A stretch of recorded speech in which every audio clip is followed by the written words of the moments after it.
¿Te ha pasado alguna vez que te encuentras con tantísima información que te sientes abrumado?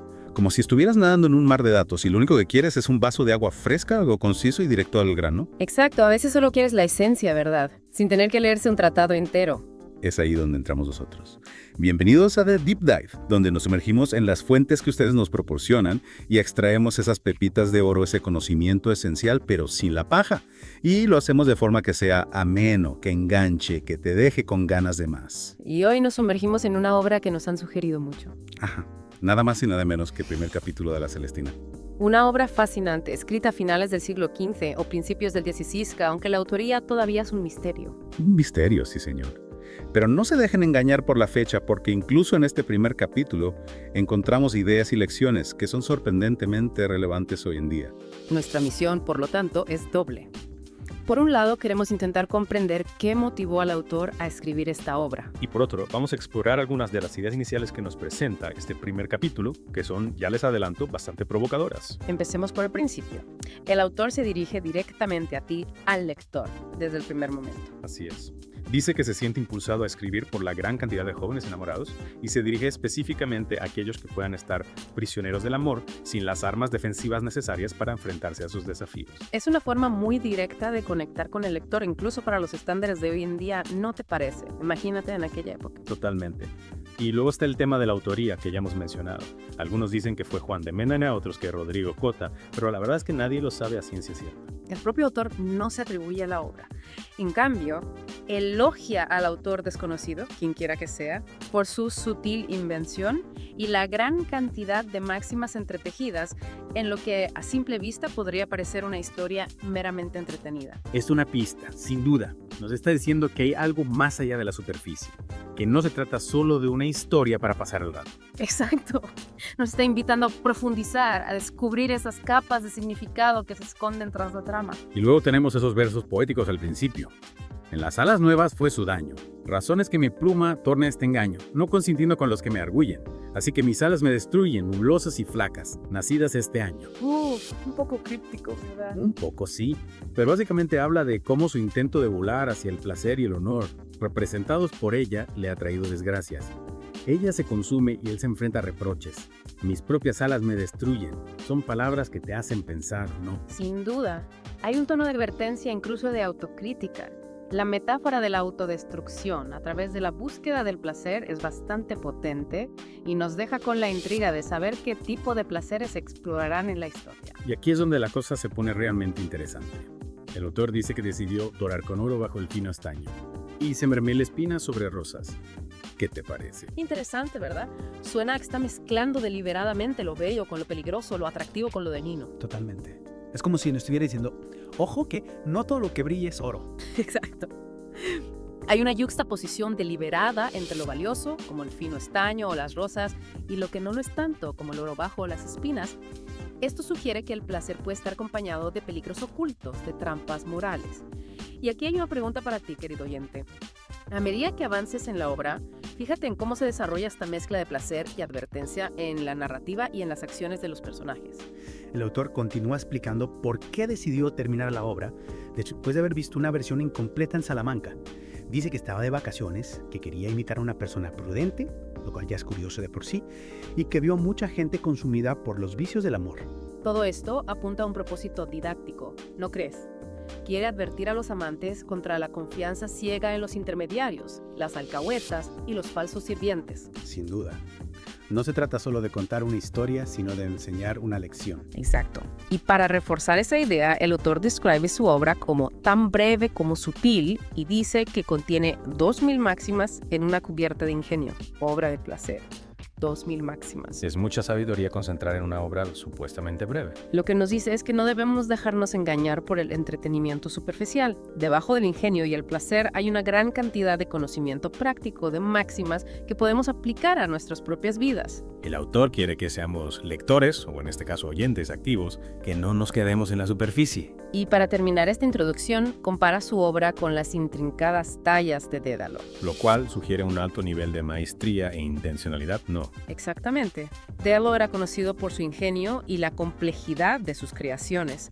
Esta comparación nos indica que la obra no es algo improvisado, sino que está cuidadosamente construida, con cada detalle pensado para un propósito específico. Hasta aquí la introducción, que ya nos ha dado bastante tela para cortar.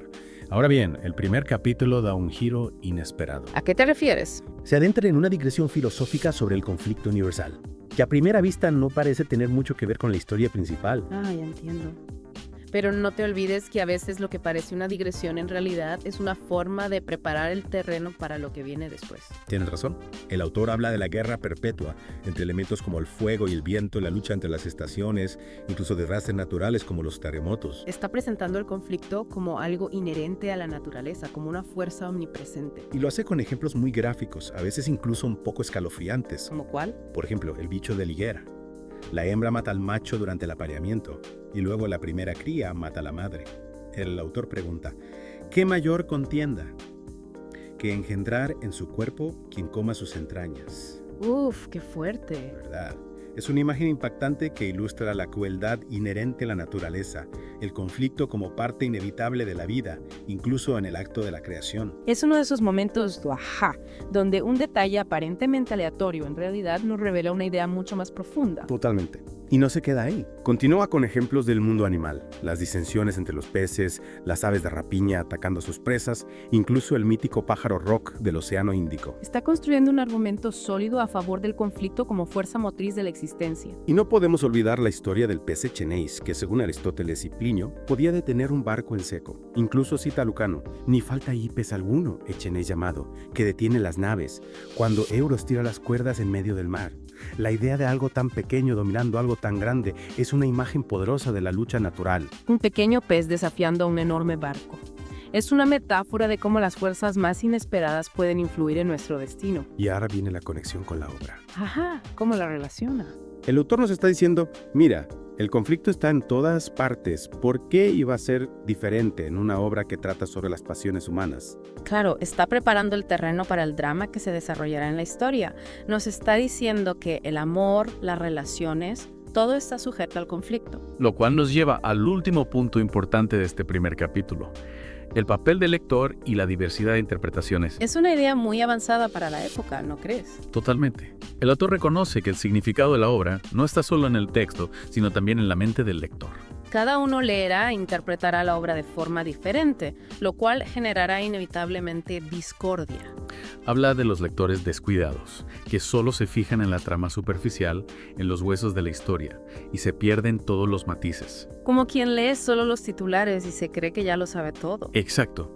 Y también habla de aquellos que se quedan en los comentarios ingeniosos y los proverbios, pero no van más allá, no extraen las enseñanzas más valiosas. Es una observación muy aplicable a cualquier tipo de información compleja.